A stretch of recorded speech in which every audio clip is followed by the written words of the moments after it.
Greetings fellow mages, it is I, Exalt, back again with another video here on Magic Manastrike. My team is very hard at work at the moment, trying to complete our weekly mission.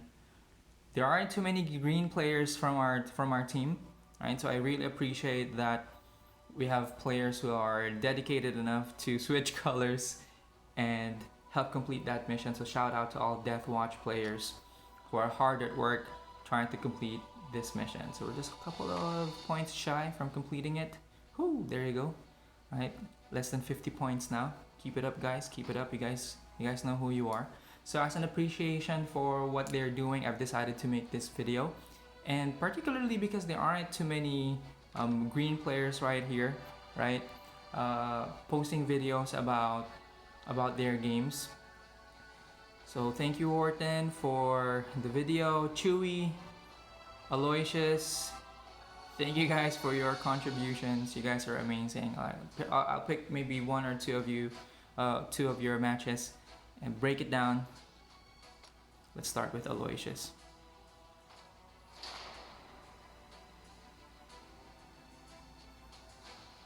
Going up against Dovin Bond, one of the toughest planeswalkers around. His ability to just slow down his opponents could be very critical, very threatening to any push. Split push right at the onset. We have the werewolf at the bottom, the ranger that turns into a werewolf at the bottom, and then we have that big creature right there up top. I don't really play green very much. I've decided, as a new player, I've decided to just focus on two colors, black and white. I don't know the names of the creatures very well, but I know exactly what they do, right? And I know that this creature right here is very beefy. Plus, what Aloysius did was give it giant growth. It's now beefier. It's doing a number on that tower right there up top. Follow it up with Vengevine for more sneaky attacks. 1, 2, 3, 1. Okay, that tower is almost down, but as you can see, you know, the threat of a Dovin Bond player is real. I just want to talk about some great positioning at this point.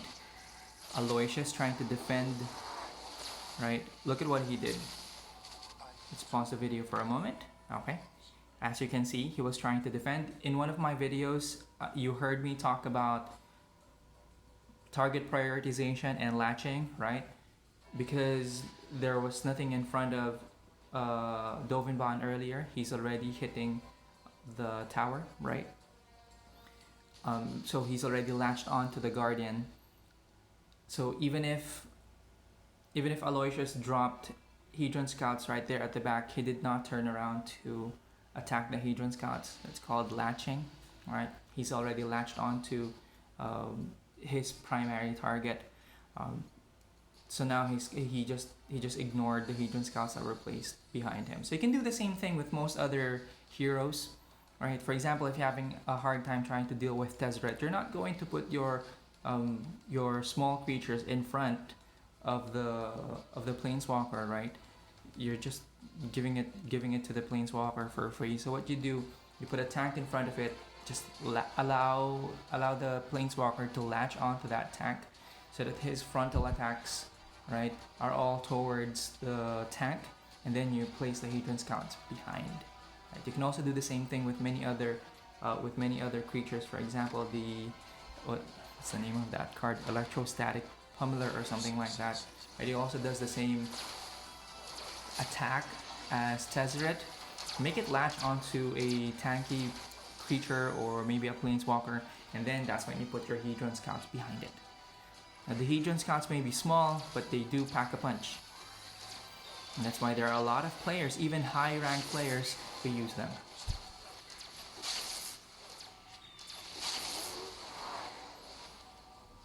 Dovin Bond is now pushing forward. We're gonna lose that tower, so we have some defending to do. This is a sizable mob that he has right now,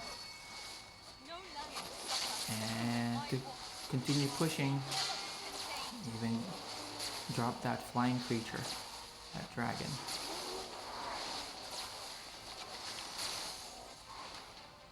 Ooh, great death right there.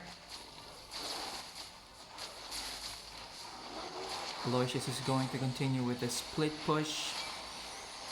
Mob at the bottom, mob right there at the top. It's easy for you to get distracted, right? Especially if you have something as big as that just trying to pummel through your lanes.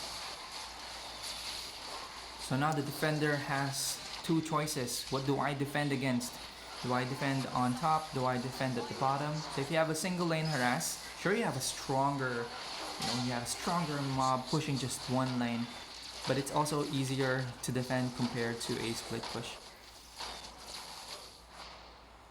And just like that, battle has ended, right? Because the player decided to defend on top instead of defending the bottom tower, which should have been prioritized, right? Because the towers, the first two towers, they have smaller health compared to the main guardian. So as far as defending is concerned, the opposing player should have defended the other tower and not the main guardian.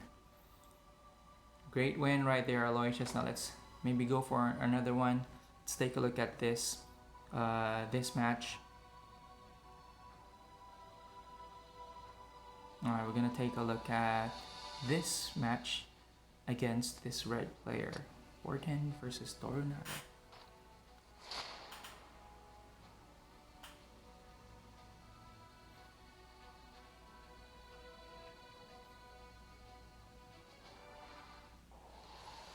And I'm pretty sure by the end of this video, we've already made some advancements as well, because our team is relentless. We may be new, right?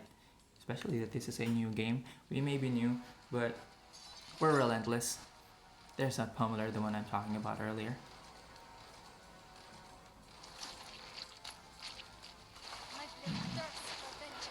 That slime right there typically should have been used as a way to push, but it can also be a way to distract. Doing some poke damage right there.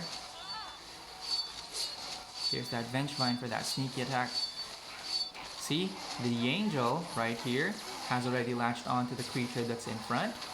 So it's not going to stop until those creatures are done, even if the Vengevine right here is already doing some damage onto the tower. Whew, what a push from the red deck. We already lost our top tower. You know, this Nairi, right? Nairi is a very strong planeswalker, especially when you're going 1-on-1 against her. It's just I called Nairi a her. Is that even right? Do correct me, guys, if I'm mistaken. Ooh, the goblins are gonna do some poke damage. Alright, the slime pushing it back a bit, but it's still alive. Orton, what are you gonna do? Okay, defend with a tanky creature. That tanky creature is gonna keep moving forward. Hedron Scouts used to defend against the spectral spirits. Okay. Boom. 411, not too long now. A 1-on-1 would be deadly. Oh man, look at that.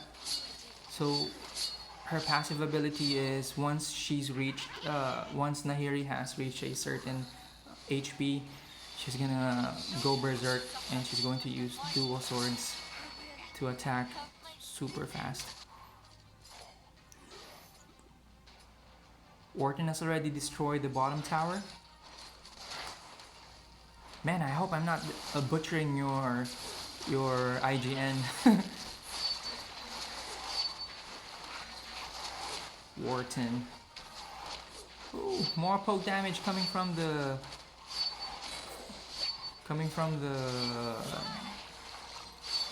goblins right there at the bottom. That tower is a gunner for sure. There you go. We're gonna go on to overtime. Vengevine doing what it does best, sneaking behind everyone else.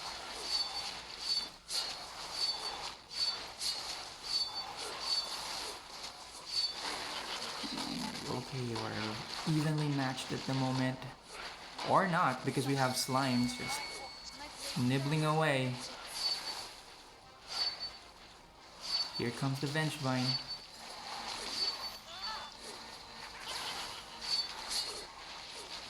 Boom! The goblins are out on a mission, and that mission is to face the beast. What was the red player thinking? Why did he put the spectral spirits right there? Right there. I think it should have been here. Maybe a mistake. So lucky break right there. Defend. One more hit, maybe. All right, there you go. Green for the win. All right, there you go. Awesome work, you guys. Great work, Death Watch. And let's take a look if we how far. So no progress, but sooner or later we're gonna get that.